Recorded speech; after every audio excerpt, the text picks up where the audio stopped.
2011 সালের রেকর্ডকেও পিছনে ফেলে এবার নতুন ইতিহাস লিখল বাংলা। বাংলায় প্রথম দফার ভোট শেষে পরিসংখ্যান দেখে চক্ষু চড়ক গাছ অনেকেরই। একে নজিরবিহীন বললেও হয়তো কম বলা হবে। উত্তরবঙ্গ এবং বিশেষ করে মুর্শিদাবাদ জেলার একাধিক আসনে ভোটদানের হার যা দাঁড়িয়েছে তাকে গণতন্ত্রের সুনামি বলছেন অনেকে।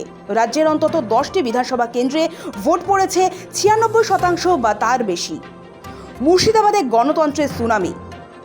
তথ্য বলছে সবথেকে বেশি ভোট পড়া 10টি আসনের মধ্যে 6টি মুর্শিদাবাদ জেলার। তালিকায় শীর্ষে রয়েছে ভগবানগোলা, যেখানে ভোট পড়েছে অবিশ্বাস্য 96.95%। এর ঠিক পরেই রয়েছে রঘুনাথগঞ্জ 96.81%। লালগোলা, রানীনগর, ফারাক্কা এবং শমশেরগঞ্জ। মুর্শিদাবাদের এই প্রতিটি আসনেই ভোটদানের হার 96%-এর গণ্ডি টপকেছে। উত্তরবঙ্গের রেকর্ড মাত্রায় ভোট। পিছিয়ে নেই উত্তরবঙ্গ।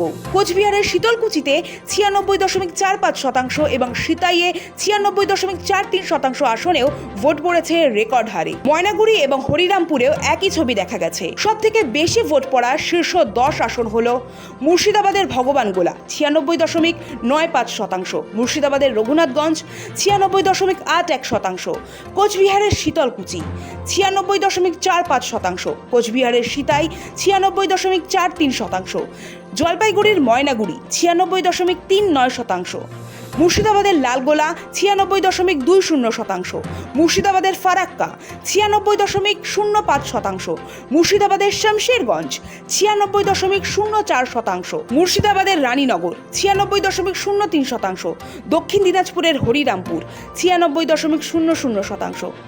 কেন এই বিপুল হার? আগেই আলোচনা করা হয়েছে যে এসআইআর প্রক্রিয়ায় মৃত ও ডুপ্লিকেট ভোটারদের নাম বাদ দেওয়ায় ভোট শতাংশ স্বাভাবিকভাবেই অনেকটা বেড়ে গিয়েছে। পাশাপাশি মুর্শিদাবাদের আসনগুলোতে এই বিপুল হার ইঙ্গিত দিচ্ছে যে ওই অঞ্চলের মানুষ নিজেদের ভোটাধিকার প্রয়োগের বিষয়ে অত্যন্ত সচেতন এবং মরিয়া ছিলেন। এদিকে উত্তরবঙ্গের রাজবংশী ও তফসিলি অধ্যুষিত আসনগুলোতেও মানুষের স্বতঃস্ফূর্ত অংশগ্রহণ এই অঙ্কে প্রতিফলিত হয়েছে।